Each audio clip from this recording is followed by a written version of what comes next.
Hello, and welcome to the Thyroid Warrior podcast. I'm Ebony, and I'm here as your wellness facilitator. I'm going to be sharing my experiences in managing Hashimoto's disease. I really hope that it'll help you on your personal journey. Keep in mind, however, this does not substitute for medical advice. It is only for your information and motivational purposes only.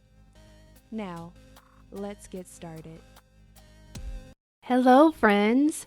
So, you know how in the last episode I talked about making more time for play and how brain fog is real? So, we're going to talk about different things that you can try to do rather than having, not necessarily even saying that you're having a lot of screen time, but just different ways that you can go about in practicing more play away from the screen. And this can even be good for your kids. But one of the things that I wanted to learn how to master was meditating. And please raise your hand if this is also a challenge for you. I'll wait. Yep. Thank you for acknowledging that I am not alone. So even though meditating is something that is very challenging for me, I enjoy doing it because I get in my head a lot. And now the gloves are coming off, the shades are coming off, and you guys are really and truly getting to know me. And I sometimes I have to catch myself in the rabbit hole of thinking that I find myself going down, and I have to bring myself back to my center. And I sit still and I just take 2 minutes. Note that I said 2 minutes.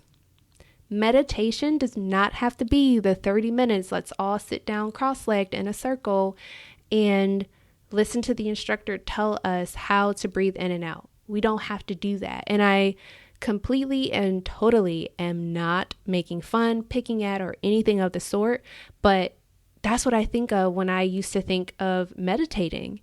And I've learned since then how ignorant that thought process was of me to just assume that that's all that meditation was. I have since learned that meditating can be an incredible tool in your arsenal to keep the anxiety and stress down.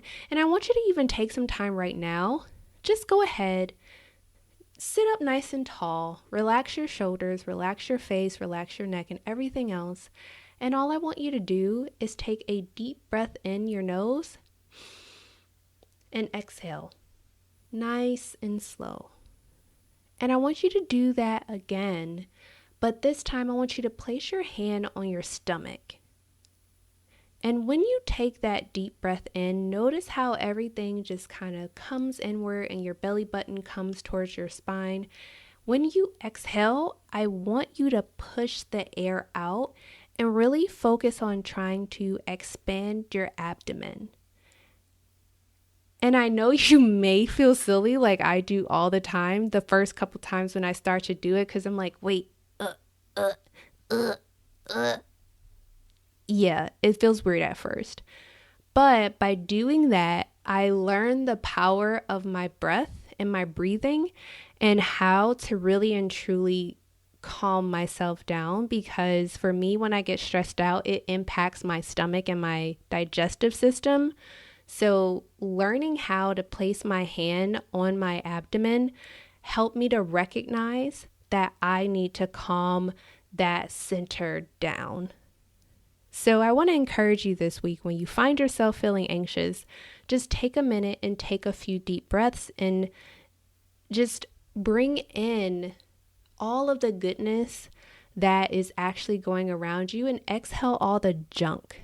And when you're done with that, write down what you're thinking. I've learned that brain dumping is so important for me because, again, like I said, my thoughts go and go and go and go. And when I finally just put them down on paper, messy and all, it makes me feel so much better. So I want to encourage you to do that as well. So now that we've talked about meditation, I want to encourage you with two other things. And that is, if you can go in your backyard, if you can go on your balcony, or even when you take a walk, try to get some sun. Because as I spoke about in a previous podcast episode, vitamin D is so important. And when we have low vitamin D levels, we also have a tendency to get really sad and depressed. And that's why the wintertime is so difficult for so many of us, because seasonal depression is real. So as you're at home, as you're spending a lot more time inside, try to take some time to actually get out, especially when it's sunny out. Make sure that you're putting on your sunscreen and you're protecting yourself, but get outside and just listen to the birds. Listen to just things in your environment and allow yourself that sensory stimulation. Even just close your eyes, even if it's just for a minute, and just listen to the world around you. And one of the biggest things that I realized throughout this is I finally have time to sit still long enough to hear the birds chirp, or to feel a gentle breeze on my face as I walk, or to listen to my keys as they rattle in my pocket. And I just realized how much of that I was missing. And it puts things into a very different perspective, because now I'm actually able to think, all right, when this quarantine is over, when the virus has been shifted to a point in which we can really and truly manage it, how do I continue these habits? And that's what I really want to encourage you to do, is as you're going through building these new habits, building this momentum, think about how you want to sustain this long term, because it's my hope that you've developed some really great skills and tools and just brought back some old things that you used to do, like crafting and getting out and having a good time and playing, as I spoke about in the last episode. And the last thing that I want to encourage you is to read.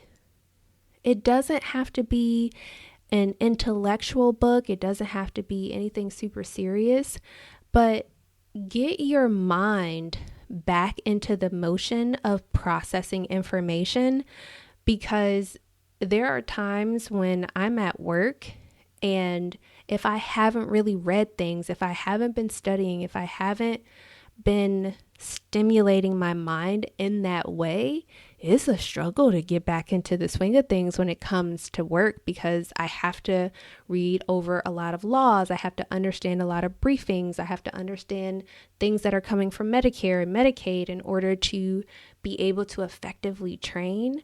So reading just keeps my mind sharp and focused. And that's what I want to encourage you to do as well. Get outside and get some sun. And lastly, read. Have fun with it. And focus on ways to, again, reduce your screen time so that you can reduce that tension and that strain on your eyes and your neck and your shoulders. And really and truly focus on how are you going to keep your mind mentally well throughout this time. And with that, take care. Okay, thyroid warriors, get out there and take things one step at a time. Remember, be great, reflect on your triumphs, and as always, be well. Take care.